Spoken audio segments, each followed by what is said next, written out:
Earlier this week, I went to the People's State of the Union in our nation's capital. It was the counter programming to the president's crappy State of the Union that was inside the Capitol. Absolutely awful stuff inside the Capitol. I have only watched the highlights and I don't intend to watch any of the dribble that came out of his mouth. But I did want to talk a little bit about what we heard at the People's State of the Union, but more importantly, what we didn't hear. Now, there's some good news that came out of it. It had a lot of energy. It was a great event. It was seen by over 4 million people on their live stream. So shout out to Move On for putting that together. And the lineup of speakers was incredible. When you had Democrats up there on stage speaking, they also brought real Americans, people that were feeling the effects of Trump's policies firsthand. And those were the important voices that we heard. And again, though, I want to touch on something that we didn't hear.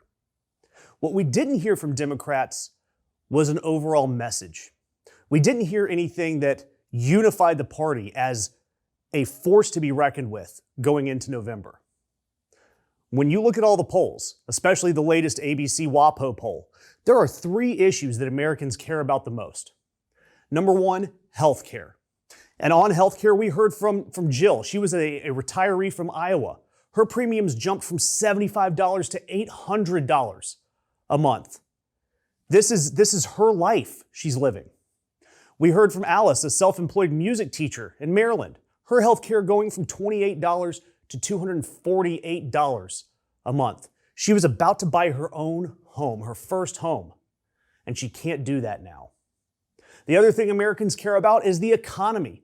The economy is crap right now under Trump. We know it. The tariffs have the market scared. Our trade partners don't want to do deals with us. We have a crashing economy for everyone except the billionaires. And on the economy, Senator Chris Van Hollen, he laid out something that doesn't get enough attention.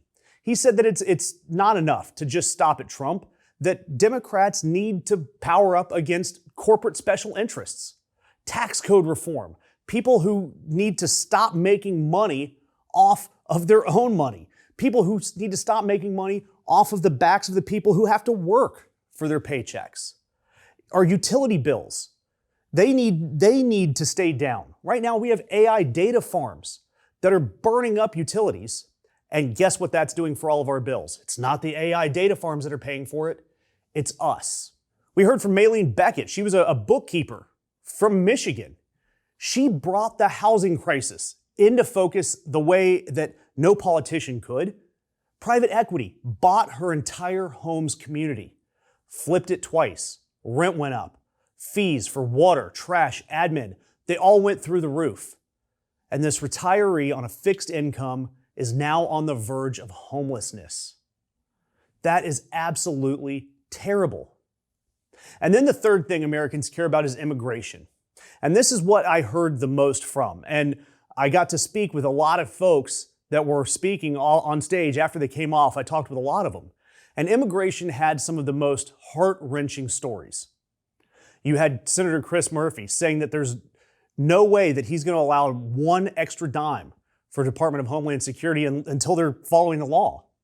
Senator Gallego distilled the whole thing into one phrase. Trump made this country sicker, poorer, and less secure, and he's right. We heard from a school superintendent from Minnesota, Brenda Lewis. She described a single 10-minute window outside of an elementary school with ICE vehicles circling the roundabout, agents screaming at crossing guards, a mother being followed while she's here in this country legally, a school board member being tailed with a 3-year-old in her backseat. That is not what we signed up for. That is not securing our border. That is in Minnesota. And with all 3 of those topics, those important topics to Americans, the Democrats did not have a real solution. And that's what bothers me. That's what scares me going into November. We all know Trump sucks. Trump's awful. He is a narcissistic dictator that wants to maintain his own power and the power of his billionaire pals. But the messaging from Democrats has to be a solution, not just, we don't like Trump. We've seen this play out before. We've seen candidates try to run as, I'm not the guy I'm running against. right? John Kerry, we saw him. He couldn't do it. We saw anybody who tried to take on Obama. They ran on, I'm not Obama. Obama got a second term. So that is what you're going to see out of Democrats right now going into November. Right now, their solution is, we're not Trump. That's not going to sell independent voters. That's not going to sell people to get them to the polls. And it's why, frankly, Democrats have a lower favorability rating than Donald Trump does. Something has to change within the Democratic Party. Someone has to step up as a leader. And I am appalled that our leaders, they've got all these stories. They've got all the information. They've got all of the evidence they need. And we see it all. And it is important. It's important to cover all of this. It's important to show the drastic steps that the administration's taking. But what's not happening is our leadership is not putting that together and saying, this is how, as a party, as a country, we are going to fix this. They have not done that. And because of that, November is at risk. Not just at risk from Donald Trump and his executive orders and claiming China was at fault in 2020 and calling a national emergency. That's not the only risk. The risk is that we are going to leave doubt. We have to have record voter turnout. We have to have record swing voters, record independent voters, people that look at our party, at our wing of the political spectrum and say, that's where hope lies. Instead, we're just going to get a bunch of people that stay home because, you know what? I don't believe in what they're selling. So until then, I love that we do a counter programming to Donald Trump. I love that. I love that we're holding people accountable in Congress. I love that we're holding hearings. But until we have a solid platform, we are at risk as a country, and we are at risk as a party, and we're at risk at allowing Donald Trump to run free until the end of time.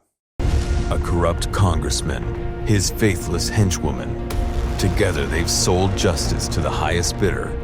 But when a boy's death threatens their empire, they'll lie, bribe, kill to keep their secrets buried. Only one man remembers, and this time, the system's fixers are the ones getting fixed. A Death in Arcadia. Every secret has a price,